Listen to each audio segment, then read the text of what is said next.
In the seaports of northern Poland, you'll not only find seawater, but golden water. Welcome to the Riviera of Poland. All because we're in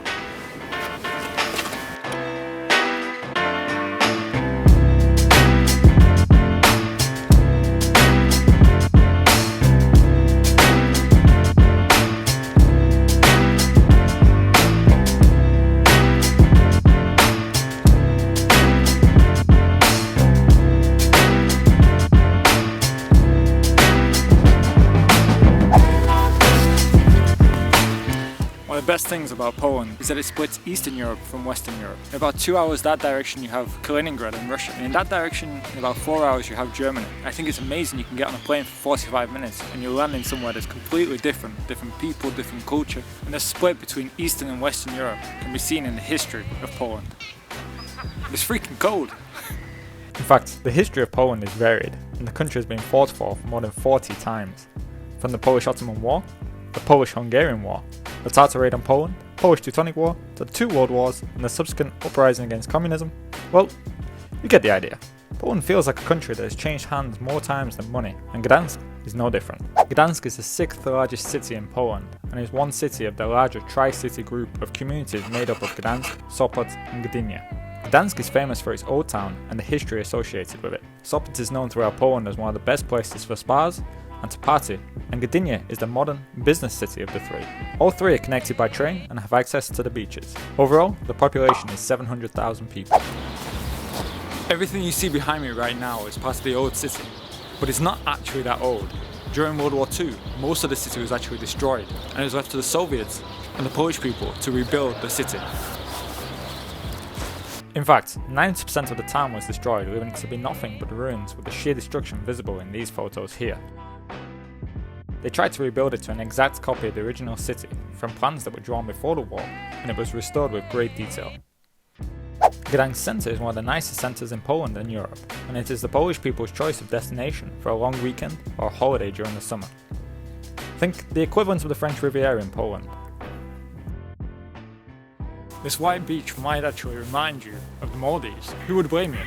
Except from maybe the hat and scarf and the people skiing on the beach.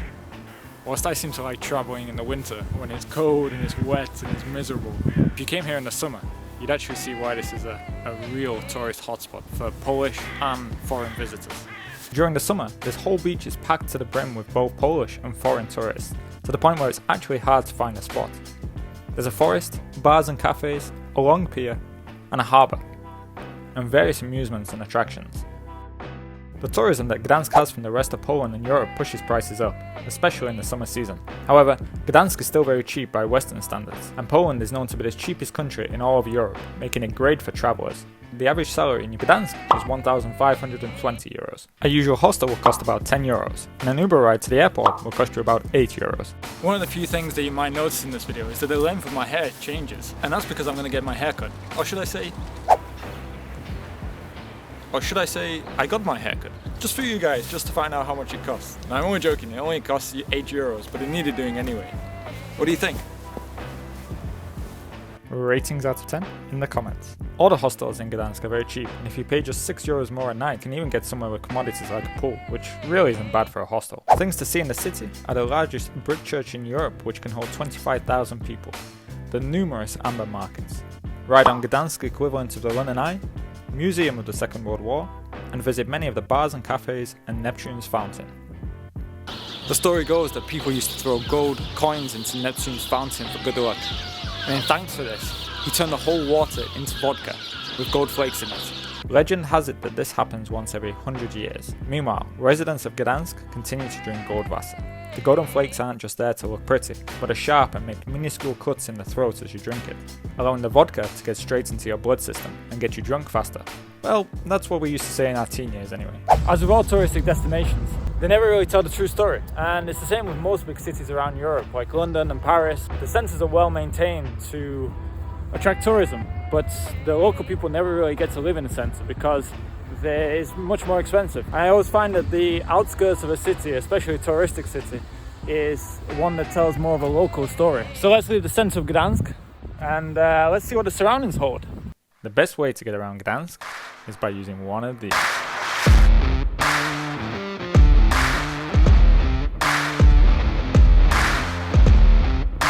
It has 650 brake horsepower and 0 to 100 km/h time of 4.33 seconds. And a top speed of, well, its top speed is only 25 km/h. But it's called the Lime Scooter.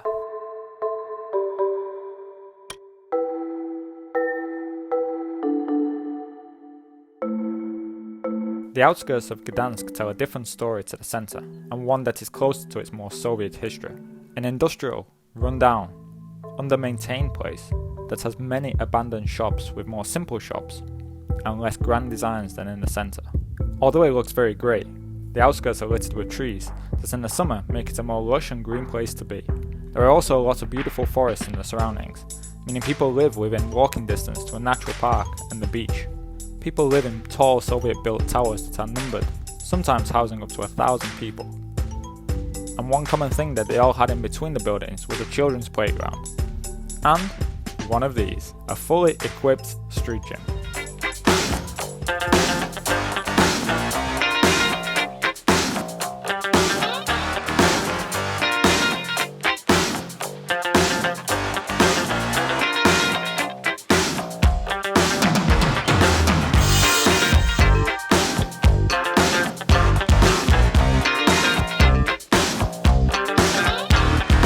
That's enough messing around, because Gdansk suburbs house a more spectacular building that you wouldn't expect. This, by the way, is the longest residential building in the whole of Europe. Take a look at it, it's freaking huge.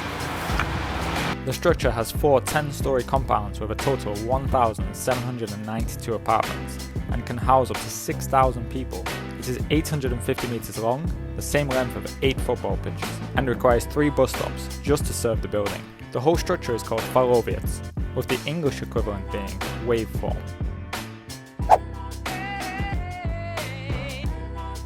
We made it, but it's certainly something I wouldn't recommend in winter. I only fell off 3 times. If you watched the last video in Oslo, you'll know that in every city I'm hiding a certain amount of money for any tourists and locals that watch the video to find and keep. If you didn't watch the last video, then you can find the link in the description.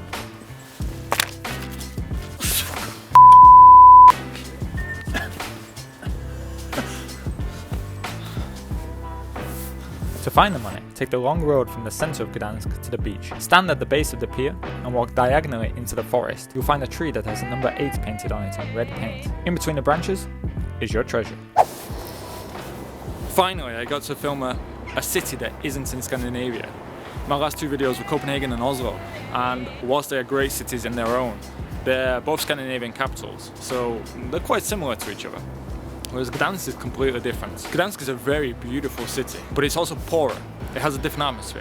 It has an atmosphere of rawness that you don't get really anymore in the Western cities. The people here are very simple, but simple in a good way. There's a good sense of community, that people are ready to help you, that people are ready to help each other, because they depend more on each other, more than what we in the West, we depend on the governments. The history of Poland here is obvious, especially the Soviet history.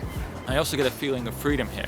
And it's strange to say that, but it feels like if you want to do something here, then you can do it. There's no red tape, there's not too much that's going to stop you from doing what you want to do.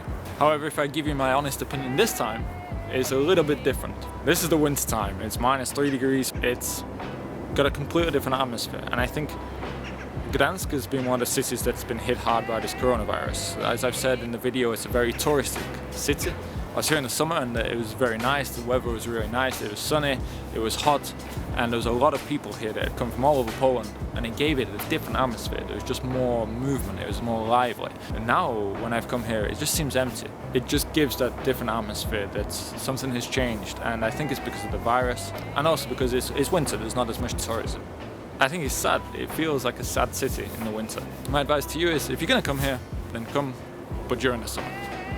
Poland is a very diverse country, one that I really like. And in the summer, I'd like to come back to Poland and do my first big episode. This is where I do the whole country in one video, and not just one city. But obviously, not in 5 minutes.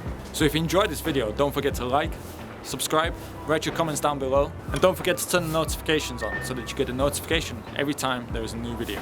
And don't forget, travel more. the adventure is always worthwhile.